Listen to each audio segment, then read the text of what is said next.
ఎప్పుడైతే హాస్పిటల్లో తల్లి చచ్చిపోయిన పిల్లగాడు కూడా ఆల్మోస్ట్ చావు నోట్లో ఉన్నాడు అని తెలిసి పోలీసులు వచ్చి ఏసీపీ వెళ్ళి చెప్పడానికి పోతే థియేటర్ సిబ్బంది లేదు హీరో దగ్గరికి వెళ్ళడానికే వీళ్ళేదని చాలాసేపు పోలీసులను కూడా హీరో దగ్గరికి పోనీయలేదు అధ్యక్ష, వాళ్ళ ప్రైవేట్ వీళ్ళు.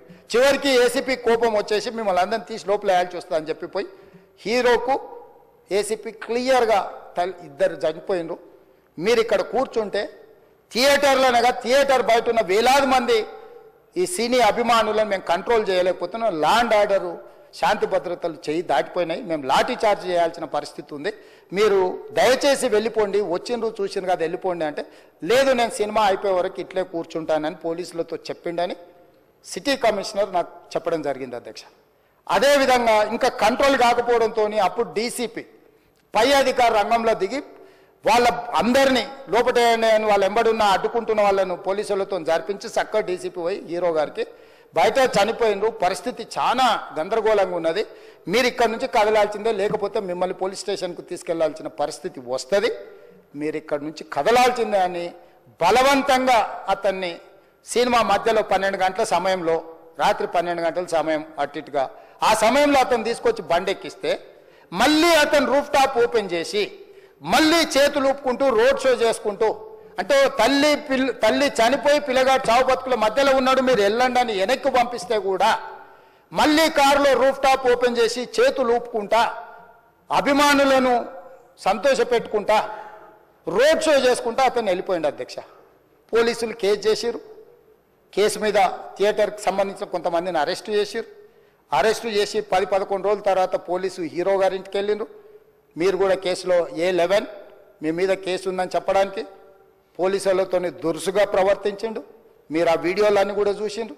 ఆ పరిస్థితిలో చట్టాన్ని అమలు చేసే పోలీసులు ఆల్రెడీ ప్రాణాలు పోయినాయి, ఒక నిరుపేద తల్లి చనిపోయింది, కొడుకు చావు బతుకుల మధ్యలో ఉన్నాడు, ఆ రోజు కోర్టుల కేసులు కూడా వస్తున్నాయి, కోర్టుకు కూడా మీరు విచారణలు ఏం చేసిండ్రని కోర్టుకు కూడా పోలీసులు జవాబు చెప్పాల్సిన పరిస్థితి ఉండే అధ్యక్ష. దాంతో మాట్లాడితే వాళ్ళు చాలా బాధ్యతారహితంగా సమాధానాలు ఇచ్చారని మా పోలీస్ సిబ్బంది చెప్తాను, దాంతోనే అతన్ని పోలీస్ స్టేషన్ తీసుకెళ్ళారు అధ్యక్ష. ఇక్కడి వరకు ఒక హీరో ఒక థియేటర్లో జరిగిన సంఘటనలు వీటన్నిటి నేపథ్యంలో పోలీసులు వాళ్ళ విధి నిర్వహణ నిర్వహించారు అధ్యక్ష. ఎప్పుడైతే అతను పోలీస్ స్టేషన్కు తీసుకెళ్ళిరో కొన్ని రాజకీయ పార్టీలు పైశాచికంగా ఎంత నీచంగా నన్ను తిట్టుకుంటా పోస్టులు పెట్టినరంటే అంటే తెలంగాణ समाजంలో मलकपेट बलाला साहब के कॉन्स्टिट्यूंसी के वोटर है उन लोग मलकपेट के छोटे नौकरी उसका नौकरी अकबर साहब वो 30,000 नौकरी करता है, उसके परिवार में कोई कमाई नहीं है, एक टिकट 3,000 रुपए में खरीदा, वो बच्चा उनका फैन है बोल के उनके परिवार 12,000 रुपए रखकर 4 टिकट खरीद के पिक्चर को गए. 30,000 महीने को कमाने वाले నెలకు 30,000 జీతంతో పనిచేసి ఒక ప్రైవేటు చిన్న దాంట్లో ఉద్యోగం చేసుకునే తండ్రి తన కొడుకు ఆయన అభిమానాన్ని కుటుంబము 12,000 రూపాయలు 3,000కు ఒక టికెట్ 12,000 రూపాయలు పెట్టి సినిమా థియేటర్కి వెళ్తే థియేటర్లో చనిపోయిన 11వ రోజు వరకు వీళ్ళు ఎవరు హీరో కానీ ప్రొడ్యూసర్ కానీ ఎవరు కానీ ఆ కుటుంబాన్ని చనిపోయిన కుటుంబాన్ని కానీ హాస్పిటల్లో చావు బతుకుల మధ్యలో ఉన్న పిల్లవాడిని పరామర్శించడానికి కూడా పోలేదు అధ్యక్ష.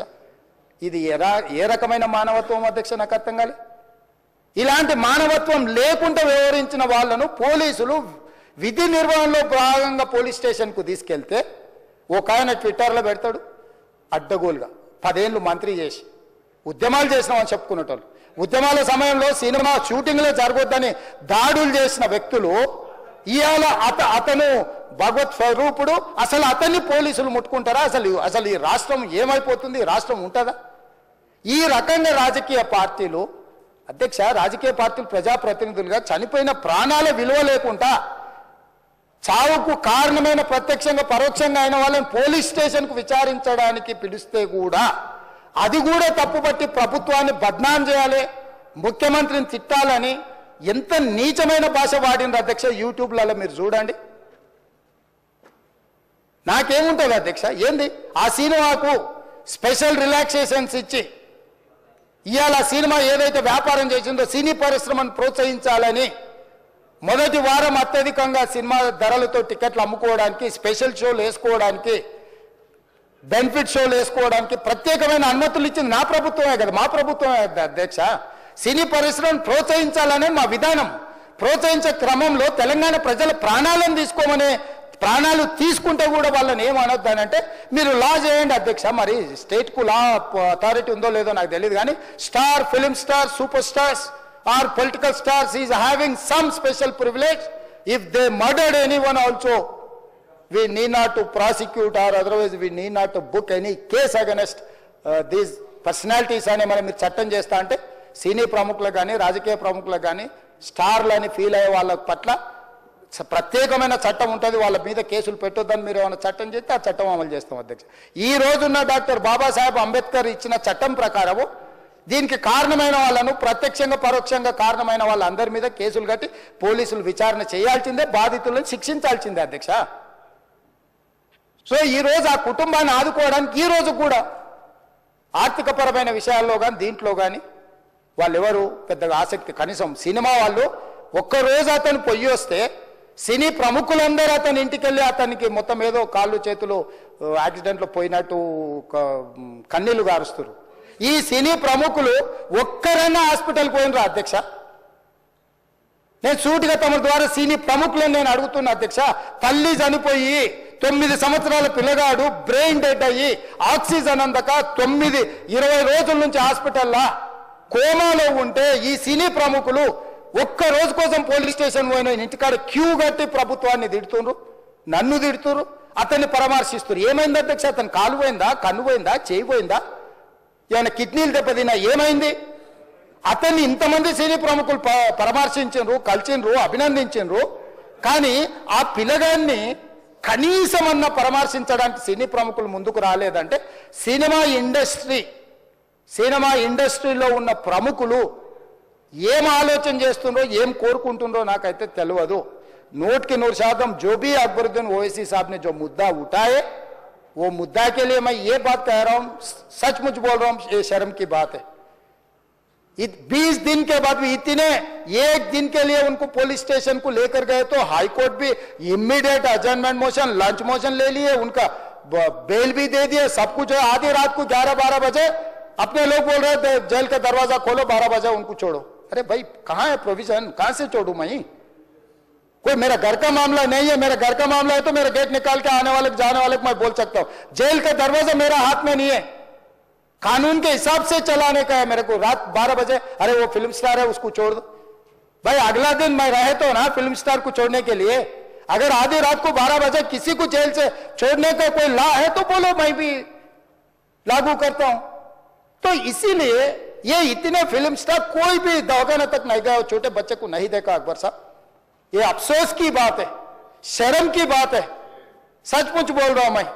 अगर मैं वहां पर जाके देखने के लिए मैं पूरा स्टाफ और मेडिकल एंड हेल्थ सेक्रेटरी, मेरे कमिश्नर, सब टीम को मैं डिप्लॉय कर दी, सीता और अपने कमीशन चेयरपर्सन, सब लोगों को वहां भेज के मैं continuously I am monitoring that boy health condition. So ये कैसे कहां जा रहे हैं हम लोग?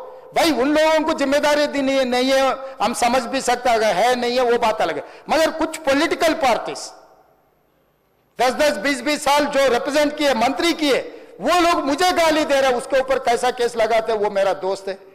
भाई आपके लिए, आपके दोस्त के लिए कोई नया कानून बनाना है तो बनाओ, देखेंगे. अरे आपके दोस्त रहे तो 12 खून माफ है क्या? मेरा भाई के लिए भी माफ नहीं है, आपके लिए कहां से माफ करूं मैं? मेरा परिवार के लिए भी कोई नया कानून नहीं है. स्पीकर साहब, मैं ये कुर्सी में बैठा हूं, जो कानून है, जो डॉक्टर बाबा साहब अंबेडकर जी ने जो कानून दिया, वो कानून के हिसाब से हम सरकार चलाएंगे. जो अकबर साहब ने जो बात दिखा, कुछ प्राइवेट डिस्कशन से, कुछ पब्लिक विजुअल्स है. जो पब्लिक विजुअल्स में वो वापस जाते वक्त भी हाथ हिलाया, रोड शो किए, आने से पहले किए, जाने से समय पर किए, पुलिस वाले भी उसको जल्दी जाने के लिए कोशिश प्रेशर किए, सब कुछ सच है. मगर उनको तो बेल मिल गए. अभी कानून तो हम मानना ही पड़ता. तो ये हकीकत है, सचमुच है, मगर ये अफसोस की बात है. मैं फिल्म इंडस्ट्री जो बड़ा लोग है, मैं उन लोगों से गुजारिश करता हूं, इनह्यूमन नहीं रहना. आप बिजनेस कर लो, आप पिक्चर निकालो, पैसे कमाओ, सरकार से इंसेंटिव्स ले लो, सब्सिडीज ले लो, स्पेशल प्रिविलेज शूटिंग के लिए जो होना है वो मांगो. मगर किसी का हत्या होने के बाद किसी का जान चलाने के बचाने के बाद, किसी का जान लेने के बाद आज स्पेशल प्रिविलेज मांगे तो ये सरकार में नहीं मिलने वाले। मैं जब तक मैं कुर्सी में रहता हूं तब तक नहीं देता हूं। मेरा जिम्मेदारी तेलंगाना आम जनता का जान बचाने का मेरा जिम्मेदारी है। उन लोगों के लिए कोई भी तकलीफ दिए, उन लोगों को कांग्रेस सरकार ने, मेरे सरकार ने छोड़ने वाला नहीं है।